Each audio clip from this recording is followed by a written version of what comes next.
hello' সকলোৱে নমস্কাৰ গ্ৰহণ কৰিব আপোনালোক সকলোকে মই মোৰ ইউটিউব চেনেল আছামিজ নলেজ কৰ্নাৰলৈ স্বাগতম জনাইছোঁ আজি ভিডিঅ'ত মই আলোচনা কৰিম যে এগৰাকী কৰ্মচাৰীয়ে যিগৰাকী কৰ্মচাৰী ইউপিএছৰ অন্তৰ্ভুক্ত হৈ অৱসৰ গ্ৰহণ কৰিব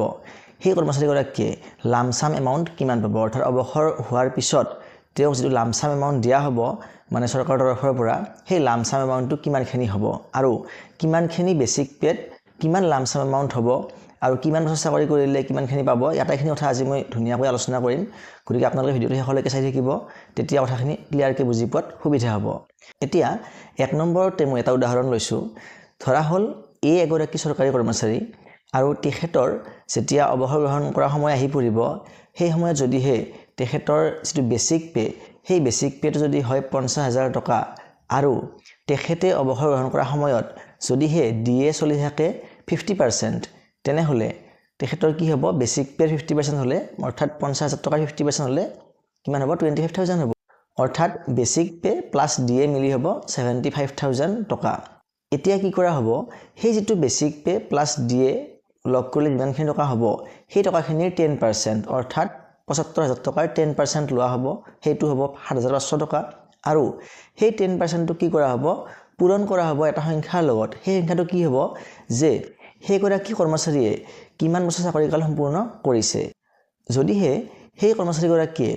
25 বছৰ চাকৰিকাল সম্পূৰ্ণ কৰিছে তেনেহলে 25 বছৰ চাকৰিকালৰ কাৰণে তেখেতৰ 6 মাহকৈ ভাগ কৰিলে তেওঁৰ মুঠ 50টা ভাগ হ'ব অৰ্থাৎ এবছৰত 6 মাহকৈ ভাগ কৰিলে দুটা ভাগ হয় গতিকে 25 বছৰত কি হ'ব 25 পূৰণ 2 সমান 50টা ভাগ হ'ব আৰু সেই এক মাহৰ স্যালাৰিৰ 10% পূৰণ কি হ'ব তেওঁৰ মুঠ চাকৰিকালৰ 6 মাহ অংশ কৰিলে যিমান অংশ হয় সিমানটা অৰ্থাৎ 25 বছৰ চাকৰিকালৰ কাৰণে 50টা অংশ অৰ্থাৎ 7,500 পূৰণ 50 যিমানখিনি এমাউণ্ট আমি পাম সেই এমাউণ্টটো হ'ব সেইগৰাকী কৰ্মচাৰীয়ে লাভ কৰা লামসাম এমাউণ্ট অৰ্থাৎ এপ্ৰক্সিমেটলি 3,75,000 টকা হ'ব গতিকে এইটো সূত্ৰ প্ৰয়োগ কৰি আমি আন এটা উদাহৰণ ল'ব পাৰোঁ যদিহে কোনো এগৰাকী কৰ্মচাৰীৰ বেছিক পে হয় 30,000 টকা অৱসৰৰ সময়ত আৰু সেই সময়ত যদিহে ডিএ চলি থাকে কিমান 50% তেনেহলে 30,000 50% কিমান হ'ব 15,000 টকা হ'ব অৰ্থাৎ বেছিক পে প্লাস ডিএ মিলি হ'ব তেখেতৰ দৰমহাটো হ'ব 45,000 টকা আৰু সেই 45,000 টকাৰ 10% হ'ব 4,500 টকা আৰু যদিহে সেইগৰাকী কৰ্মচাৰীৰ মুঠ চাকৰিকাল হয় 15 বছৰ তেনেহলে 15 বছৰত 6 মাহকৈ ভাগ হ'ব মুঠ 30টা তেনেহলে 4,500 পূৰণ 30 হ'ব আৰু যেটো উত্তৰ পোৱা যাব সেইটো হ'ব সেইগৰাকী কৰ্মচাৰীয়ে লাভ কৰা লামসাম এমাউণ্ট গতিকে এইটো ফৰ্মুলা প্ৰয়োগ কৰি আপোনালোকে নিজে নিজৰ যিখিনি লামসাম এমাউণ্ট হ'ব নিজৰ অৱসৰৰ সময়লৈকে সেইটো এটা এপ্ৰক্সিমেট হিচাপে আপোনালোকে উলিয়াব পাৰিব কাৰণ যদিহে কোনো এগৰাকী কৰ্মচাৰীয়ে বৰ্তমান সময়ত জইন কৰে তেনেহলে তেখেতে অৱসৰৰ সময়লৈকে প্ৰায় 2-3টা ফিক্সেশন পাই যাব মানে পে কমিশন পাই যাব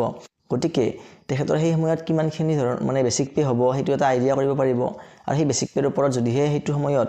এপ্ৰক্সিমেটলি 50% দিও চলি থাকে তেনেহলে বেছিক পে প্লাস ডিএ মিলি কিমানখিনি হ'ব সেইটো গম পাব আৰু মুঠ চাকৰিকালৰ ডাবল কৰিলে অৰ্থাৎ 6 মাহকৈ দুটা ভাগ যেটো হ'ব ডাবল কৰিলে যিমানখিনি হ'ব সেইটো মাল্টিপ্লাই কৰিলে এটা লামসাম এমাউণ্ট এটা পোৱা যাব সেইটো বস্তু আমি নিজে সকলোৱে কৰি চাব পাৰিম গতিকে এইখিনি আছিল আজিৰ ভিডিঅ'টো আশা কৰোঁ আপোনালোকে ভিডিঅ'টো চাই ভাল পাইছে যদিহে ভাল পাইছে তেনেহলে এটা লাইক কৰিব আৰু আগলৈও এনেকুৱা ধৰণৰ তথ্যমূলক ভিডিঅ' পাই থাকিবলৈ আপোনালোকে চেনেলটো সাবস্ক্ৰাইব কৰি ল'ব পাৰে ধন্যবাদ